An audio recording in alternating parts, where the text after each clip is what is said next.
आप सब लोग जानते ही होंगे लड़कियों के दुश्मन यानी कि संदीप रेड्डी वांगा और दीपिका पादुकोण के बीच काफी कंट्रोवर्सी चल रही है। तो क्या सच में दीपिका पादुकोण ने फिल्म छोड़ दी है या फिर संदीप रेड्डी वांगा ने उनको निकाल दिया है? क्या दीपिका पादुकोण की डिमांडें कुछ ज्यादा ही बढ़ने लगी थी? फिल्म से निकलने के बाद दीपिका पादुकोण और संदीप रेड्डी वांगा का क्या रिएक्शन था और क्यों संदीप रेड्डी वांगा ने रिप्लेस करके तृप्ति डिमरी को ही अपनी फिल्म के लिए चूज किया? और क्या सच में दीपिका पादुकोण ने फिल्म की स्क्रिप्ट लीक कर दी है? और दीपिका पादुकोण के पीआर टीम का क्या चक्कर है? कितनी सच्चाई है इन कंट्रोवर्सी में और इस कंट्रोवर्सी में कौन कितना सच्चा है? इन सब सवालों के जवाब जानेंगे हम इस वीडियो में। तो वीडियो लंबी हो सकती है, इसीलिए वीडियो को एंड तक जरूर देखना क्योंकि आपके सभी सवालों के जवाब इस वीडियो में आपको मिलने वाले हैं। तो चलिए शुरू करते हैं।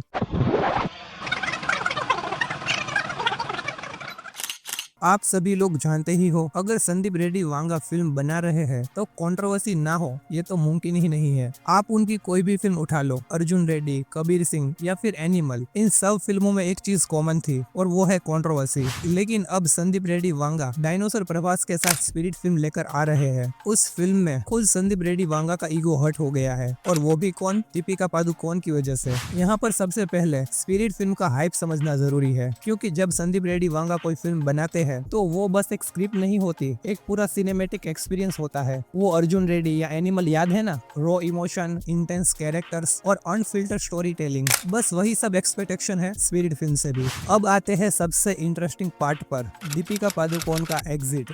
संदीप रेड्डी वांगा जब कोई हीरो या हीरोइन की कास्टिंग करते हैं उनकी फिल्मों में, तो वो ऐसे ही किसी को रोल नहीं दे देते सलमान खान की फिल्मों की तरह। वो स्टोरी की क्या डिमांड है उस हिसाब से हीरो या हीरोइन को कास्ट करते हैं। क्योंकि एनिमल फिल्म के इंटरव्यू के दौरान संदीप रेड्डी वांगा से पूछा गया था कि आपने इस फिल्म के लिए रणबीर कपूर को ही क्यों कास्ट किया? आप शाहिद कपूर या किसी और एक्टर को भी कास्ट कर सकते थे। तब संदीप रेड्डी वांगा कहते हैं, मैं जब एनिमल फिल्म की स्टोरी को महसूस करता हूँ तो मेरे सामने सिर्फ रणबीर कपूर का ही फेस दिखता है। मतलब कि उन्होंने इस फिल्म के लिए रणबीर कपूर के सिवा किसी और एक्टर को देखा ही नहीं था। और ऐसा ही कुछ था दीपिका पादुकोण के साथ। वो स्पिरिट फिल्म दीपिका पादुकोण के साथ ही बनाना चाहते थे। संदीप रेड्डी वांगा ने सबसे पहले दीपिका पादुकोण को फिल्म की स्टोरी समझाई और दीपिका पादुकोण भी फिल्म के लिए रेडी हो गई। उन्हें फिल्म की स्क्रिप्ट काफी पसंद आई और दीपिका पादुकोण भी संदीप रेड्डी वांगा के साथ काम करने के लिए ज्यादा एक्साइटेड भी थी।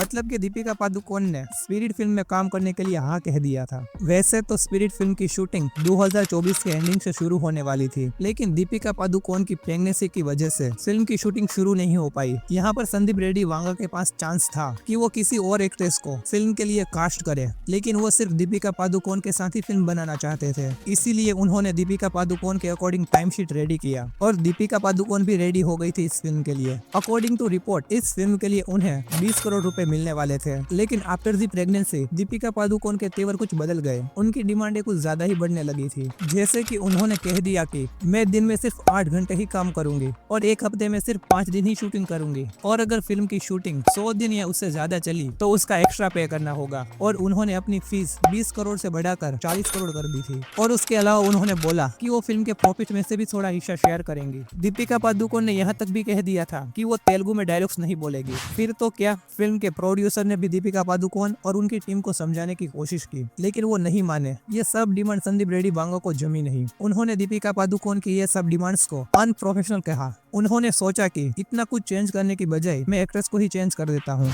वैसे अभी तक ये ऑफिशियल अनाउंस नहीं हुआ था कि दीपिका पादुकोण स्पिरिट फिल्म की लीड एक्ट्रेस है, लेकिन दीपिका पादुकोण की बढ़ती डिमांड की वजह से संदीप रेड्डी वांगा ने एक ब्यूटीफुल पोस्ट की और उस पोस्ट में ये ऑफिशियली अनाउंस किया कि उनकी आने वाली फिल्म स्पिरिट में लीड एक्ट्रेस तृप्ति डिमरी होगी। तो यहाँ पर दीपिका पादुकोण की साइड से देखे तो उनकी डिमांडें फुलफिल ना होने की वजह से उन्होंने ये फिल्म छोड़ दी। वहीं संदीप रेड्डी वांगा की साइड से देखे तो उन्होंने दीपिका पादुकोण की इन सब डिमांड को अनप्रोफेशनल कह के उनको फिल्म से निकाल दिया। मतलब कि यहाँ पर दोनों ने अपने रीजन शेयर किए। तो यहाँ पर सबसे बड़ा सवाल ये उठता है, क्या दीपिका पादुकोण इतनी बड़ी एक्ट्रेस बन गई है कि वो इतने पैसे चार्ज कर सकती है? तो उसका जवाब है ना, क्योंकि फिल्म चलती है पैसों पर। और इसी से याद आता है मुझे आमिर खान का वो स्टेटमेंट। उन्होंने कहा था कि money is not given on the basis of their work but on the basis of their crowd pulling capacity. मतलब कि फिल्मों में पैसे आपको आपके टैलेंट के अकॉर्डिंग नहीं मिलते, बल्कि आप कितना क्राउड फिल्म के लिए खींच सकते हो, इस हिसाब से मिलते हैं। और वो बात दीपिका पादुकोण में नहीं थी।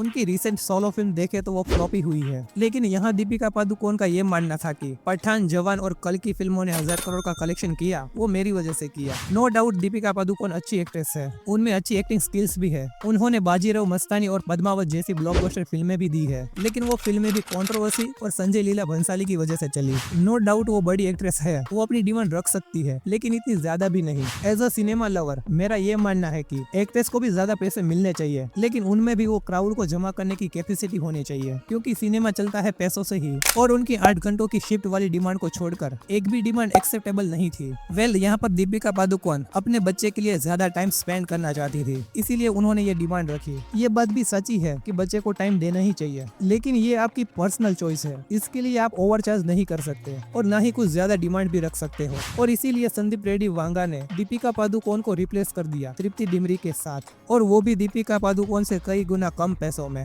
तृप्ति डिमरी जो एनिमल फिल्म के बाद काफी ट्रेंड में चल रही है, लेकिन उनका किसी ने सही से उपयोग किया नहीं है। बॉलीवुड वालों ने भी उनको एज द ऑब्जेक्ट की तरह ही फिल्मों में यूज किया है। वेल, यहाँ पर सवाल ये उठ रहा है, संदीप रेड्डी वांगा ने तृप्ति डिमरी को ही क्यों चूज किया? मेरा यहाँ पर यह मानना है कि दीपिका पादुकोण के बाद संदीप रेड्डी वांगा को बाकी बॉलीवुड एक्ट्रेस से भरोसा उठ गया था, इसीलिए उन्होंने तृप्ति डिमरी को as the lead actress sign किया। ये सब ड्रामा एकदम साइलेंटली हो रहा था, लेकिन संदीप रेड्डी वांगा के एक ट्वीट ने इसे लाउड बना दिया। उन्होंने ट्वीट करते हुए कहा कि दीपिका पादुकोण ने उनकी फिल्म की स्क्रिप्ट लीक कर दी है। वेल, इस ट्वीट में उन्होंने किसी का नाम तो नहीं लिया था। इस ट्वीट को आप ध्यान से पढ़ना, क्योंकि इस ट्वीट को पढ़ने के बाद मुझे तो बहुत मजा आया। उन्होंने ट्वीट में काफी खरी खोटी सुनाई है, और उनका बोलना भी जायज है, क्योंकि अच्छी स्टोरी बनाने का काम अच्छी एक्टिंग करने से भी ज्यादा डिफिकल्ट है। वेल, स्क्रिप्ट तो लीक कर दी, लेकिन उस स्क्रिप्ट में ऐसा तो क्या था कि संदीप रेड्डी वांगा गुस्सा हो गए। स्क्रिप्ट में ये बताया गया था कि फिल्म ए रेटेड होने वाली है, और फिल्म की स्टोरी एक पॉप ऑफिसर के अराउंड घूमेगी, और फिल्म में काफी बोल्ड सीन्स भी है। बस इतना ही। वेल, ये तो संदीप रेड्डी वांगा की हर फिल्म में होता है, इनमें कोई बड़ी बात नहीं थी। संदीप रेड्डी वांगा ने ओपनली बोल दिया था कि अगली बार पूरी कहानी बता देना, मुझे इससे घंटा भी फर्क नहीं पड़ता है। तो फाइनली इन कंट्रोवर्सी में कौन सही है और कौन गलत है? मैं अगर संदीप रेड्डी वांगा की यहाँ बात करूँ तो वो यहाँ पर एकदम सही है, और उनको सपोर्ट करने वाले जो भी लोग हैं वो सब जेन्युइन लोग हैं, मतलब कि वो है जो सिनेमा को पसंद करते हैं। वहीं दूसरी तरफ दीपिका पादुकोण ने ऑफिशियली कोई स्टेटमेंट तो नहीं दिया है, लेकिन उनकी पीआर टीम अनऑफिशियल काफी कुछ बोल चुकी है। लेकिन सिनेमा लवर और मैं पीआर टीम को सीरियसली नहीं लेते हैं, और आपको भी उन्हें सीरियसली लेने की जरूरत नहीं है। अब कुछ लोग सोच रहे होंगे ये तो दीपिका पादुकोण के लिए काफी हेट फैला रहा है, तो आप यहाँ पर गलत हो। मैं इससे पहले भी कह चुका हूँ कि फिल्में चलती है पैसों पर, और दीपिका पादुकोण के पास वो क्राउड कैपेसिटी नहीं है जो प्रभास के पास है। प्रभास की रिसेंट फ्लॉप फिल्म आदि पुरुष जो इंडियन सिनेमा की सबसे बड़ी फिल्म थी, लेकिन वो बॉक्स ऑफिस पर फेल रही। फिर भी फिल्म का डे 1 कलेक्शन 140 करोड़ से भी ज्यादा का आया था। क्या ये दीपिका पादुकोण कर सकती है? तो यहाँ पर आंसर सीधा है नहीं। अगर डायनासोर प्रभास की तरह दीपिका पादुकोण की फिल्में फ्लॉप हो जाए ना, तो उन्हें बॉलीवुड से हाथ धोना पड़ सकता है। और यहाँ पर दीपिका पादुकोण को जो सपोर्ट कर रहे हैं वो ज्यादा बॉलीवुड से ही है। और आपको पता ना हो तो बता दूं, बॉलीवुड जो सबसे ज्यादा हेट करता है वो है संदीप रेड्डी वांगा। पता नहीं बॉलीवुड वालों को संदीप रेड्डी वांगा से क्या प्रॉब्लम है, पर यही सच्चाई है कि बॉलीवुड वाले संदीप रेड्डी वांगा को पसंद नहीं करते। तो ज्यादातर बॉलीवुड से जो स्टेटमेंट आती है उस पर आपको ज्यादा फोकस नहीं करना चाहिए, क्योंकि वो संदीप रेड्डी वांगा के खिलाफ ही आएगी। वेल, इतनी सारी बातें तो कर ली, अब मेरा पर्सनल ओपिनियन जान लो कि मैं किसके साइड हूँ, संदीप रेड्डी वांगा या दीपिका पादुकोण। तो इसका जवाब सिंपल है, संदीप रेड्डी वांगा, क्योंकि इतना कुछ बताने के बाद मुझे यहाँ पर संदीप रेड्डी वांगा की एक भी गलती दिखी नहीं है। वेल, इन कंट्रोवर्सी पर आपका क्या कहना है कमेंट करके जरूर बताना, और वीडियो को लाइक एंड चैनल को सब्सक्राइब करना मत भूलना। मिलते हैं अगली वीडियो में।